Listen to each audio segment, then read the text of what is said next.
What's up everyone, I'm the Shadow Sage, today I'm coming to you with a brand new episode of What If Naruto Went Rogue, and this is part 2 of that series, and you guys smashed the like goal. 12 likes, wow, at the time of this recording. I asked for 5, and you guys hit 12, and you guys passed the second like goal for unlimited parts of the series, so what can I say, this part does not have a like goal, so thank you for so much support on just the first part. And I still ask you guys to like the video, because it helps the channel out a lot, and helps the channel grow and the video garner more attraction. I just want to put a disclaimer out there that this series is going to be a little darker than my other series, and it's going to have a little bit more gore and stuff like that, because Naruto's personality is a lot darker, and I've written the series to reflect that personality shift. And I really want to emphasize that throughout the series, and if you can't handle that, like if you're under the age of like 10 or 11, please don't watch this video or this series. Without further ado, let's get into the recap of the previous part. And before I get into the previous part, I highly recommend watch part 1. This is important because you will be very confused if you don't watch part 1. The previous part of this series, all the villagers would be even more harsh on Naruto than they were in canon, and it all reached a boiling point when all the villagers ganged up on Naruto. Not all of them, but a large group of the villagers ganged up on Naruto and started beating him up mercilessly. And only one little girl would stop them, or try to stop them. This was Natsuhiga, the girl that Naruto had saved many years earlier. And Naruto's around 8 or 9 at this timeline, I would say 8. And he had reached a boiling point, and he had heard all the villagers cussing at him and telling him to leave the village and calling him a demon, and he finally decides to heed their advice. And he will pack up his bags and leave the Leaf Village, reluctantly, and he will vow 3 things: to suppress his emotions, like kind of like an Anbu operative. Not the normal Anbu operative, but the root Danzo's foundation. You want to remove all weakness inside him, because in this timeline, he really hates people who are weak, because he sees himself as weak, and he kind of hates himself at this point. So he wants to become strong, so he'll never become weaker than anyone else again, and be how do I put this? Tortured or beat up and made a fool in front of anyone else again. So he wants his dignity back through being strong. And he kind of only respects the strong in this timeline. And his third goal is to get revenge on all the people who made his life a living hell in the Leaf Village.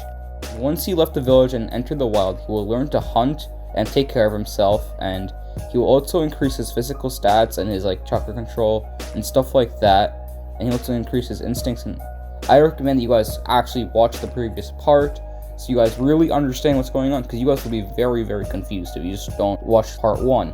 So I really recommend you watch part 1, but I'll continue. So all I'm going to say is, yeah, he gets much amped, much more amped. He trains more than Rock Lee, and that's saying something. So he travels and trains more than Rock Lee, and eventually after 2 months of travel, he will stumble upon the hidden Cloud Village, and this is just by chance. He wasn't headed for the Cloud Village, and he'll just be there by chance, and he'll tell the Raikage, about himself, how he left the Leaf Village, and the Raikage will suspect that this boy is Minato's son, and that he is a Jinchuriki, and he will recognize that Naruto is the Jinchuriki after hearing his story. And then he'll also tell Naruto that he is the Jinchuriki, and that he is the son of Kushina, but he doesn't tell him that he's the son of Minato, because he doesn't want Naruto going back to the Leaf Village. The Raikage will offer Naruto citizenship as long as he stays loyal to the Cloud Village, and Naruto obviously accepts, and that's where we left off, so let's kick off this part. And once again, I recommend watch part 1, please. Helps the channel out, and it will help you out a lot. But let's get into the actual video. Raikage will set up Naruto's path to citizenship, and he'll neglect to tell the public that Naruto is the Jinchuriki, the Nine-Tails, because he doesn't want Naruto getting treated poorly like he did in the Leaf Village. After a few weeks, Naruto finally settles into the Cloud Village and becomes at home, and he'll be admitted into the Hidden Cloud Academy, and he will very much be the prodigy of the class due to his training in the wild. And he won't know any jutsu because he didn't have anyone teach him jutsu at the time, but since his chakra control is so good and his affinity for jutsu is much better, if that's how you phrase it, but he has a potential for a lot of jutsu. He just hasn't had anyone teach it to him, so he will pick up many jutsu really quickly, and he'll become a brooding emo like Sasuke. He's basically the Cloud Village's version of Sasuke, so he's antisocial and a super genius, just like Sasuke, and therefore he will be super popular. I guess that's what makes a person popular in the Naruto universe, but you know what, I don't make the rules. But Naruto won't want to be popular per se, he just wants to be by himself and become strong, because he kind of hates everyone else.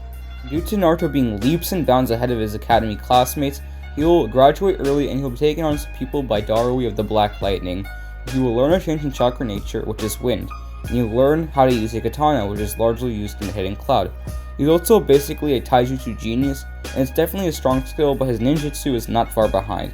He knows quite a bit of ninjutsu, including his obviously infamous shadow clones, or infamous if you want to call them that, but maybe famous.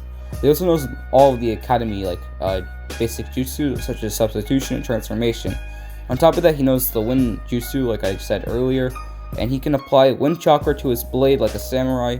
He knows many wind style jutsu such as the wind dragon, air bullets, and gale palm. And before you think I'm just making Naruto super broken, which he is broken in this timeline, but those jutsu are tuning and genin level, so I'm not making him super duper broken, if you know what I mean. I'm trying to keep him in check, but he is still OP in this timeline. That's all I'm trying to say.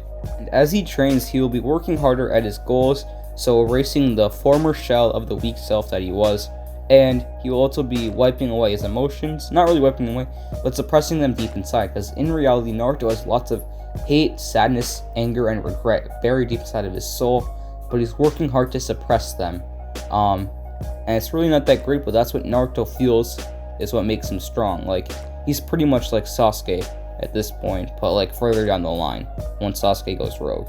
But this time Naruto is rogue, so you know what? Surprise. I mean, I guess it's not a surprise, you guys are watching the video, but what kind of tangents do I go on? Oh my god. Let's get back into the video. Naruto will only be training with Darui, but also be training with Killer B to work on his QB chakra control. And during his training, he's able to enter his mindscape and talk to Kurama. He's able to steal away some of the QB's chakra, and he'll be able to use the amount of chakra they used against Haku or Orochimaru, maybe a little bit more than that. It's a pretty decent amp, but once he uses more of that, Kurama's hatred starts to kick in and take control of Naruto. I think it's safe to say that Kurama doesn't really like Naruto that much to keep stealing his chakra, but Naruto is kind of like an emo, and Kurama is really happy about that, so he knows that the more Naruto abuses the chakra, the more he can mess up the seal and weaken it, allowing Kurama to take over Naruto's body. And Naruto will be training for 4 or 5 years, and once he turns 12 and all of his academy classmates turn 12, he will be placed on the Genin squad. And I'm gonna place him on Team Samui, because honestly, they are supposed to have a 4-man cell, but we never really meet their 4th person. It's just Samui, Karui, and Omoi. So I'm just gonna slap Naruto in there because you don't really know who their 4th member is, and they're the only team from the cloud that we even know that's Naruto's age group. Essentially, they're the only team that I can put Naruto on, to be realistic. To be honest, I don't know much about the traditions of the Cloud Village, and such as if they have the bell test or share their dreams or things like that. And I forgot to mention that the Cloud Village will keep Naruto a huge secret, because they don't want the power balance between the villages getting out of hand, because basically they have 3 Bijou now, that's kind of broken, and they can basically overtake any village because the power balance is completely screwed. And also, they don't want Konoha coming after them to get back their Jinchuriki. And at the moment, Konoha doesn't really know where Naruto is or where he has gone. They don't even know if he's dead or not. And on the topic of Konoha, let's get back into what Konoha is going through at the moment. It's been about 5 years since Naruto disappeared. Actually, 4 to 5 years. Naruto left when he was 8, and they're 12 now, so it's actually been 4 years, my bad. And basically, the elders have given up on Naruto. They think that he's dead, and they just want to find where the nine-tailed fox could be, or to find Naruto if he's still alive, in the small possibility that that is true. And Hiruzen in reality will feel so much guilt for letting Naruto run away. He thinks that Naruto could be dead, and he feels really bad because he failed his promise to Kushina and Minato. But he isn't giving up yet. He'll be less of a pushover than he was in canon, and he'll try to find Naruto, because deep down he feels that Naruto is still alive and that he needs to find Naruto. And now, enough talk about Konoha politics, let's get into the Konoha 12. Well, I guess it's Konoha 11 at the moment because Naruto is gone, but we need a replacement for Naruto on Team 7. And I could see the most likely replacement being Sai. So I could see Danzo putting Sai on Team 7 in order to spy on Sasuke and try to undermine Hiruzen and his promise to Itachi. It's important to know that Sai has a much more normal personality, because he has been subjected to Danzo's cruel training and emotional wiping, but he has never wiped away his emotions completely yet. So since he's much younger and he hasn't gone through the training 100%, he still has emotion.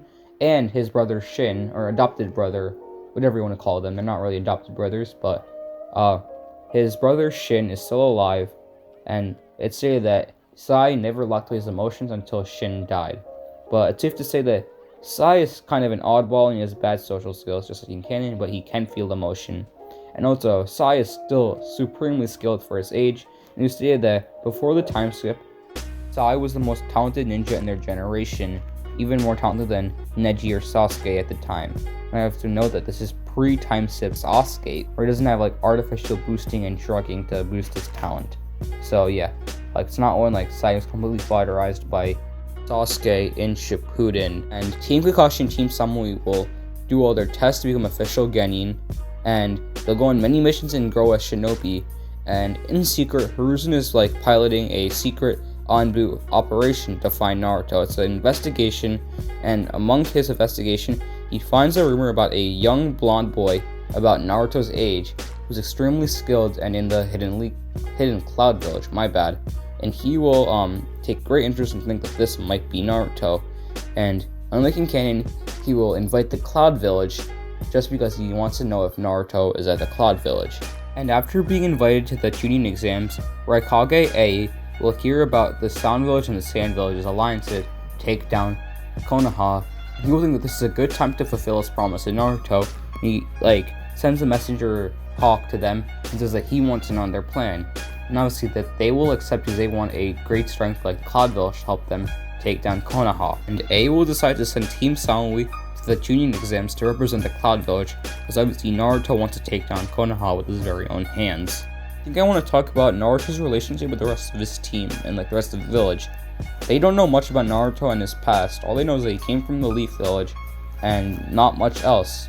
And he's like a super mystery man to them. Like, he's super quiet and always like goes to the forest to train alone. Like, he trains a lot. Whatever free time he has, he's training in the forest or in his apartment. And like, his apartment is super bare. He doesn't have much furniture.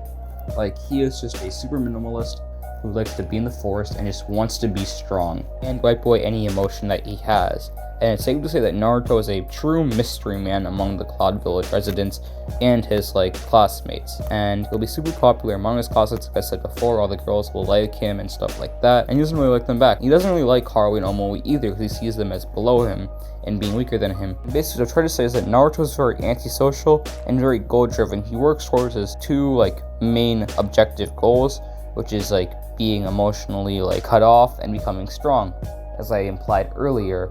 And he's working towards his much larger goal of destroying Konoha. And back to Samui, he does respect Samui and her strength because she is his Jonin leader. And Naruto only respects strength, so it's kind of like Madara in this way. You could definitely draw a parallel there. Madara only respected strength and like to work alone and stuff like that, because he saw himself as above everyone else, being supremely strong. Back to the tuning exams, the Raikage can't just wrap up Naruto as a present and send him back to the Leaf Village. They need to make sure that the Leaf Village does not recognize him when he goes to take the tuning exams.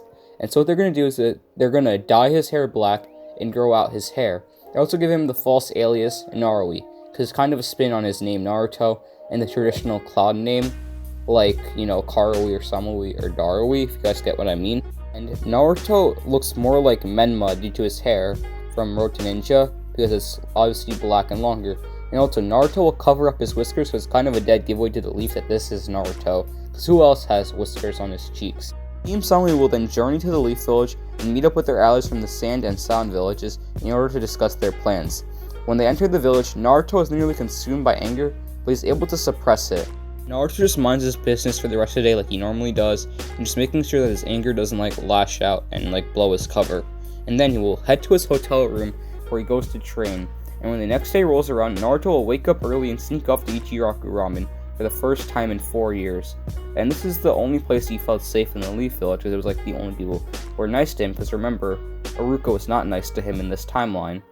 And Naruto will get a feeling of security, and it'll make his anger simmer down a little bit. And Teiuchi, the ramen guy, will feel he knows the boy. It's kind of like deja vu for him. As I said, he can't place his finger on it. Naruto will then rendezvous with the rest of Team Samui in front of the testing building. Samui then wishes them luck, as Omoi overthinks it like he always does. Then they will decide to hide their true strength the way Team Guy planned to do. And Naruto has a massive chakra, but during his time in the forest, he learned to subdue his chakra and his presence. And matter of fact, stealth and stealth killing is actually a specialty, as well as the body flicker technique. And like those go hand in hand because stealth and teleportation kind of go hand in hand, if you guys know what I mean. So basically Naruto can like hide his chakra, making people think that he doesn't have a high chakra reserve even though he actually does. Look, this is a good time to go in depth about Naruto's personality in this timeline. He's basically like Sasuke. He's emo, he's an avenger, except he's not easily angered like Sasuke was. Nah, scratch that. He is oh my god, I can't talk. He is easily angered, he just hides it very well. He won't react. But on the inside, he does get annoyed and angered by those kind of things that Sasuke got annoyed by. But like, he's basically Sasuke and emo, but he suppresses his emotions. And like, inside, deep down, he has lots of hatred and sadness and regret. But he also has a small flame, like the small will of fire left inside of him. The small flame of kindness, kind of like his inner Ashura, to say the least. It's in there, deep down, but he's suppressing it. And like, no matter how many times he tries to put down that small ember, he just can't put out that flame. Also, I might add that Naruto is like super hardened, and that helps him like suppress his personality. Like, he has killed before, he's killed lots of animals in order to survive, and he's killed like bandits and stuff while he was traveling, because like they would have killed him, so he had to kill them, and that hardened him as well. Sorry guys, I mean, I'm just having a really hard time talking today. But yeah, that hardened him as well. Alright guys, and I'm going to end the video off there, and I really plan on going farther into the plot, but the video is getting pretty long and I don't want to drag it out. So thank you for the outstanding support that the video has gotten, and the series has gotten just in the first part alone. It really means a lot. Remember, there's no like goal, but, you know, help the video out, help the channel out, like and subscribe, and without further ado, have a great day and stay safe. This is Shadow Sage signing off.